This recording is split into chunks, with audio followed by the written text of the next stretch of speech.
किसी ने बड़ी कमाल की बात कही है कि नाराज ना होना कभी ये सोचकर कि काम मेरा और नाम किसी और का हो रहा है। घी और रुई सदियों से जलते आ रहे हैं और लोग कहते हैं कि दिया जल रहा है। मैं हूँ आरजे कार्तिक। एक छोटी सी कहानी है। कहानी जिसने मुझे भेजी है वो लिखते हैं कि जब वो इंजीनियरिंग कॉलेज में पढ़ाई कर रहे थे तो जब उनका एडमिशन हुआ उस वक्त उनके फादर गवर्नमेंट जॉब में थे, मदर गवर्नमेंट जॉब में थी। घर में पैसे की कोई कमी नहीं थी और शायद इसी बात ने उन्हें मौज मस्ती में ज़्यादा बिजी कर दिया था। पार्टी ज़्यादा करते थे, दोस्तों के साथ घूमने बाहर जाते थे।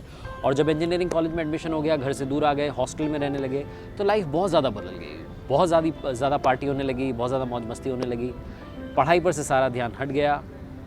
पहले सेमेस्टर का रिजल्ट आया तो फेल हो गए। घर वालों ने कॉल किया, डांट लगाई। उसके 2-3 दिन बाद तक इन्होंने पढ़ाई की जैसा कि सब करते हैं, लेकिन उसके बाद फिर से वापस पार्टी करने लगे, मूवी देखने जाने लगे, मौज मस्ती होने लगी।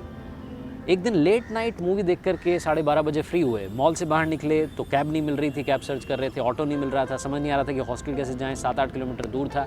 फाइनली एक ऑटो वाला आया। तो मोलभाव होने लगा। उसने कहा कि 400 रुपये, इन्होंने कहा भैया 300 रुपये। फाइनली डील डन हुई 300 रुपये में। ऑटो में बैठे, साथ में 2-3 दोस्त और थे। ऑटो वाले से बात होने लगी कि भैया ऑटो क्यों नहीं मिल रहे हैं, क्या चक्कर है, ऑटो इतने कम क्यों रहते हैं रात में। तो उसने बताया कि रात में सब लोग आराम करना पसंद करते हैं।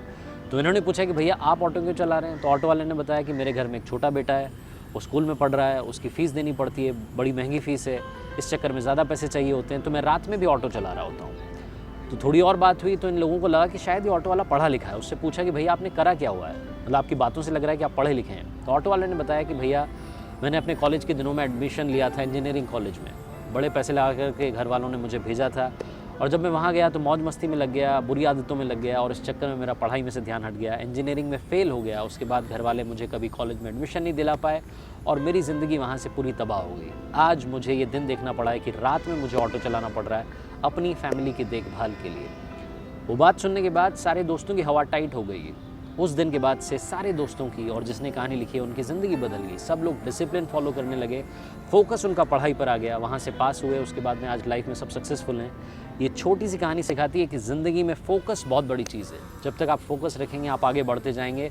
अगर आप आज वाले काम को कल पर टालते रहेंगे तो आपका आने वाला कल कभी सुंदर नहीं हो पाएगा। अगर आप जिम जाने का सोचते हैं, जनवरी में सोचा था, फरवरी में जाऊँगा, मार्च में जाऊँगा, पूरा साल निकल आता है, हम दिसंबर में आ जाते हैं और फिर से हम सोचते हैं कि शायद हम अगले साल जनवरी में जिम जाएंगे।